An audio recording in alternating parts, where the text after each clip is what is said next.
Pertama-tama, kita pun langsung dialihkan kepada sebuah scene yang memperlihatkan sekelompok anak kuda sedang berlari menghindar dari sesuatu. Tidak diketahui pasti lari dari apa, tapi yang jelas scene langsung berpindah lagi kepada sekumpulan domba yang berada di dalam peternakan. Seolah-olah seperti ada sesuatu yang datang, kumpulan domba itu cuma bisa pelana-pelongo begitu saja serta merasa ketakutan. Namun ternyata ada satu ekor domba yang tidak berhasil kabur dan terlihat jelas kalau perutnya langsung membesar dalam seketika. Pada esok harinya, seorang peternak dari domba-domba itu pun berniat untuk melakukan aktivitasnya seperti biasa. Pria yang bernama Ingvar hanya tinggal berduaan aja dengan seorang istri yang bernama Maria. Diketahui mereka berdua sudah bertahun-tahun tinggal di kaki gunung yang dimana wilayah ini berlokasi di negara Islandia. Tanpa pernah mengeluh ataupun komplain dengan gaya hidup mereka, Ingvar selalu setia untuk mendampingi istrinya. Meski mereka belum mempunyai anak sama sekali, apalagi lokasi yang mereka tempati ini benar-benar sepi. Selayaknya kehidupan seorang peternak yang sederhana, Ingvar bersama Maria hanya ditemani oleh hewan-hewan peliharaan seperti anjing maupun kucing. Di saat siang harinya, Maria menyadari kalau salah satu domba mereka sedang bersiap-siap untuk melahirkan. Tentu aktivitas ini tidak akan dibiarkan begitu saja oleh Ingvar maupun Maria. Sampai-sampai mereka pun harus turun tangan untuk melancarkan proses persalinan. Dan pada akhirnya terlahirlah 2 ekor anak domba yang bisa dikeluarkan untuk saat ini. Merasa momen itu sangatlah normal serta wajar seperti biasanya, Maria pun berencana untuk menyiapkan beberapa alat-alat. Tentunya untuk domba yang baru saja lahir, ia pun tidak ingin domba itu kenapa-kenapa. Kalau dilihat-lihat lebih mendalam, sebenarnya sih tidak ada masalah berarti yang menghampiri kehidupan mereka berdua.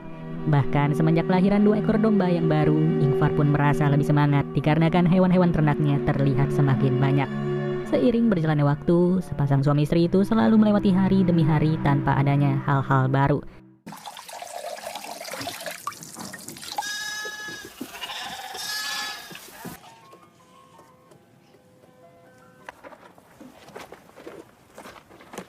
Tapi tidak lagi setelah mereka menyadari bahwa masih terdapat 1 ekor anak domba yang baru saja keluar dari perut induknya.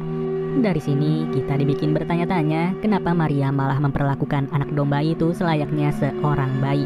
Harusnya kan anak domba itu dibiarkan saja untuk menyusui dengan induknya seperti 2 ekor domba yang baru lahir beberapa hari lalu. Di saat hari telah berganti, Ingvar pun sengaja mempersiapkan tempat tidur baru bagi domba itu. Yang dimana di sisi lain si induk domba terus gerasak-gerusuk seperti mengeluh untuk meminta anaknya kembali. Tapi ya apa boleh buat, Maria udah terlanjur sayang dengan domba tersebut. Begitupun halnya dengan Ingvar yang terus menemani si istri tiap harinya. Tapi di tengah-tengah kesendiriannya, Ingvar menyempatkan diri untuk menangis secara diam-diam. Yang dimana hal ini mencerminkan kalau dirinya tidak bisa bertindak banyak akan kondisi tersebut. Pada keesokan harinya, Maria bersama Ingvar pun kembali menjalani aktivitas seperti biasa. Namun si induk domba masih saja gerasak-gerusuk menanti keberadaan anaknya yang ada di dalam rumah. Dengan adanya hal itu, Maria malahan merasa biasa-biasa saja dan terus-terusan merawat si anak domba yang mereka panggil dengan nama Ada. Hari demi hari dilewati oleh mereka berdua, Ada pun tumbuh dengan begitu cepat. Ya namanya juga domba ya, tentu saja proses pertumbuhannya tidak bisa disamakan dengan bayi manusia. Singkat waktu, Maria bersama Ingvar yang baru pulang beraktivitas malah tidak menemukan keberadaan Ada di dalam rumah. Menyadari hal tersebut, mereka pun langsung mencari si anak domba secepat mungkin, baik itu di sekitar rumah maupun di sekitar sungai. Berjam-jam mereka mencari dan mencari, Ada tetap saja tidak bisa ditemukan keberadaannya. Hanya saja di ujung pencarian itulah mereka pun sadar kalau Ada sedang dituntun oleh induknya untuk berperilaku seperti domba biasa. Seolah-olah tidak peduli dengan kehadiran si induk yang begitu perhatian, Maria malah merasa terganggu serta terus-terusan menyuruhnya untuk pergi.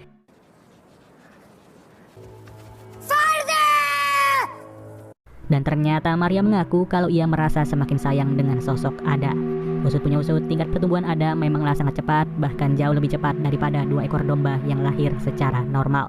Sadar akan setengah badannya yang berbentuk sebagai manusia, Maria pun berniat untuk terus membesarkannya entah sampai sebesar apa. Dimulai dari hari inilah, komitmen itu akan terus dijaga oleh Maria, begitupun halnya dengan Ingvar yang semakin lama semakin terbiasa. Di lain situasi, scene langsung beralih kepada segerombolan orang yang baru saja menelantarkan seseorang. Tidak jelas masalahnya apa, tapi yang pasti pria itu malah ditinggal begitu saja tanpa satupun barang bawaan. Sesaat setelahnya, Maria yang lagi tidur pun mulai mengalami mimpi buruk yang dimana ia terus-terusan diteror oleh kumpulan domba. Jelas mimpi itu langsung membuat Maria mulai merasa tidak nyaman baik di saat beraktivitas maupun di saat beristirahat. Maka dari itulah, dengan segala keyakinannya, Maria berniat untuk melakukan suatu tindakan keji tanpa diketahui oleh Ingvar dan juga Ada. Yang tidak lain tidak bukan, ia pun tega membunuh si induk domba dengan cara menembak kepalanya pada saat itu. Di saat si induk sudah tewas sepenuhnya, barulah Maria mengubur domba tersebut di sebuah lubang galian yang sengaja ia gali, serta dikubur tanpa diberi tanda sama sekali. Tapi tanpa ia sadari, tindakan itu sudah dipantau oleh si pria brewok yang sedang bersembunyi di sekitar rumah. Sampai sejauh ini sih kita masih bertanya-tanya ya, kenapa Maria sebegitu ngebetnya dengan kehadiran Ada. Padahal kan ia bisa melahirkan seorang manusia secara normal yang tentunya jauh lebih baik. Keesokan harinya terlihat jelas kalau pria yang terlantar itu sudah melewati malam dengan beristirahat di dalam kandang domba. Hanya saja Ingvar pun tidak terkejut sama sekali akan kehadiran pria tersebut. Dan ternyata pria itu adalah kakak laki-laki dari Ingvar sendiri yang bernama Petur. Dari pembicaraan mereka sih, Petur ini terkenal banget dengan identitasnya sebagai penghutang handal sampai-sampai ia pun sangat sering ditelantarkan secara sengaja. Menariknya, kedatangan Petur bukanlah kali pertama bagi Ingvar maupun Maria, melainkan ini adalah kali pertama bagi Petur setelah ia melihat kehadiran Ada. Sebagai manusia awam, tentu dong Petur terheran-heran dengan wujud domba bertubuh manusia. Apalagi setelah ia melihat Maria lagi mandi berduaan dengan Ada yang tentu saja memiliki tubuh setengah manusia. Semakin lama berada di rumah ini, Petur juga merasa semakin terbiasa, yang dimana ia dipaksa oleh Maria beserta Ingvar untuk lebih dekat dengan keponakannya. Golden House, Peter Frankie. Di saat hari menjelang sore, terlihat kalau mereka bertiga lagi sibuk beraktivitas dengan satu-satunya traktor yang dimiliki oleh Ingvar. Sedangkan Ada terus-terusan mencoba untuk mendekati seekor anjing yang selama ini dipelihara oleh Ingvar maupun Maria.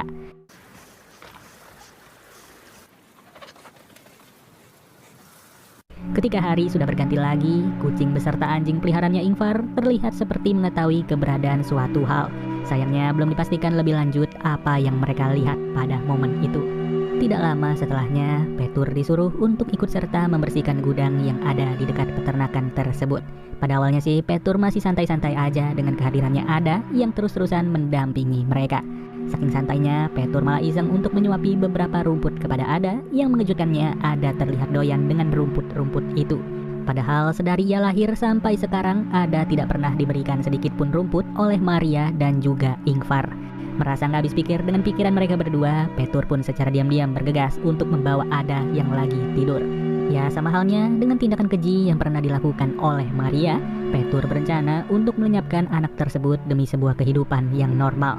Hanya saja tindakan itu tidaklah bisa dilakukan oleh Petur sendiri, sampai-sampai Maria pun menyangka kalau Petur mulai semakin akrab dengan Ada. Keesokan harinya, Maria terlihat baru saja selesai berdoa di sebuah pemakaman. Yang ternyata pemakaman itu adalah pemakaman dari seseorang bernama Ada. Usut punya usut, Maria sempat mengandung seorang anak di dalam perutnya, tapi sayang anak tersebut harus tewas akibat keguguran. Semenjak kejadian itulah, Maria pun mengalami trauma yang berat sampai-sampai ia tidak ingin merasakan apa itu namanya melahirkan. Kalau kita tarik benang, tidak heran jika Ingvar sempat menangis secara diam-diam tanpa sepengetahuan Maria. Ya, bayangkan saja sekuat apa tingkat ketulusan serta rasa sayang yang dimiliki oleh Ingvar kepada Maria. Ditambah lagi, kebahagiaan yang mereka dapatkan sampai saat ini bukanlah berasal dari seorang anak sungguhan, melainkan berasal dari seekor domba berwujud manusia. Beberapa hari setelah tinggal bersama, Petur terlihat semakin terbiasa dengan keberadaan Ada. Bahkan keterbiasaan itu bukanlah lagi sebuah kepura-puraan sesaat. Saking terbiasanya, setiap aktivitas yang ia lakukan, Petur selalu mengajak Ada untuk ikut serta. Meski pada akhirnya ia sadar kalau Ada tidaklah bisa mengobrol sama sekali. Tapi mereka tidak sadar kalau traktor yang dibawa oleh Petur malah mogok secara tiba-tiba dan Petur pun harus pulang dengan berjalan kaki. Beberapa jam setelahnya, dikarenakan seluruh aktivitas mereka sudahlah selesai, Maria, Petur, dan juga Ingvar sengaja menghabiskan waktu dengan menghibur diri.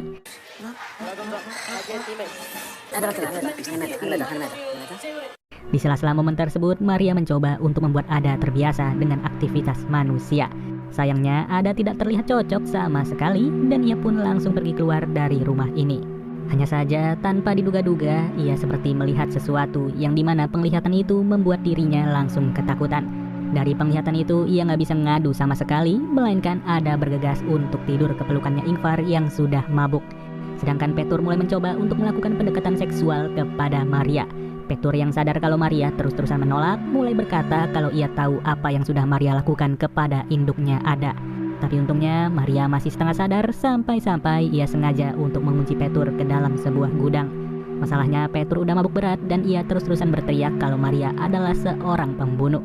Alhasil biar suara Petur tidak terdengar sama sekali, Maria pun sengaja memainkan sebuah piano sekencang mungkin. Setelah momen tersebut, Maria yang sudah memastikan kalau Ingvar bersama Ada masih tertidur pulas, langsung mengambil kesempatan untuk mengajak Petur pergi dari rumah tersebut.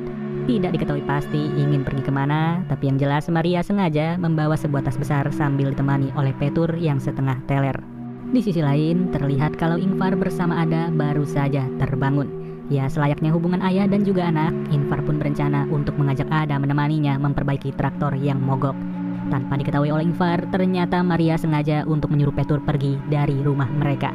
Sambil diiming-imingi dengan kumpulan uang yang berada di dalam sebuah tas, tentu saja Petur nggak mikir lagi untuk minggat dari tempat tersebut. Sudah jelas Maria sengaja melakukan hal itu karena ia tahu cepat atau lambat Petur akan menjadi masalah bagi keluarganya. Apalagi Ingvar juga mendambakan situasi tersebut dan sampai saat ini ia sangat peduli dengan sosok Ada. Singkat cerita, terlihat jelas kalau Maria sudahlah tiba di rumahnya. Yang dimana Maria mulai panik sendiri setelah ia tidak melihat keberadaan Ada beserta suaminya. Di saat itu juga Maria pun mendengar suara tembakan yang berada tidak jauh dari rumahnya. Dan ternyata Ingvar baru saja ditembak oleh suatu makhluk berkepala domba bertubuh manusia. Yang tidak lain tidak bukan makhluk inilah yang sudah memantau gerak-gerik keluarga mereka dan kehadirannya hanya disadari oleh hewan peliharaan milik keluarga Ingvar. Tentu, scene ini sudah bisa menjawab sebuah keraguan yang sempat kita pertanyakan di awal film. Bisa dibilang makhluk tersebut sengaja menghamili salah satu domba yang diternak oleh mereka berdua demi melanjutkan keturunannya. Maka dari itulah setelah Ada berhasil dirawat sampai besar, makhluk itu pun langsung bertekad untuk menjemputnya kembali secara tiba-tiba. Di sisi lain, Maria yang sadar kalau suaminya sudah tewas pada saat itu pun tidak bisa berbuat banyak. Melainkan ia hanya bisa bertanya-tanya apa yang terjadi sambil menangis sekencang-kencangnya. Naasnya lagi, bukan hanya Ingvar saja yang tewas dibunuh oleh makhluk tersebut, yang dimana anjing peliharaan mereka berdua pun turut menjadi sasaran. Sejujurnya, film ini berhasil banget bikin gua bertanya-tanya apa yang sebenarnya terjadi sejak film dimulai.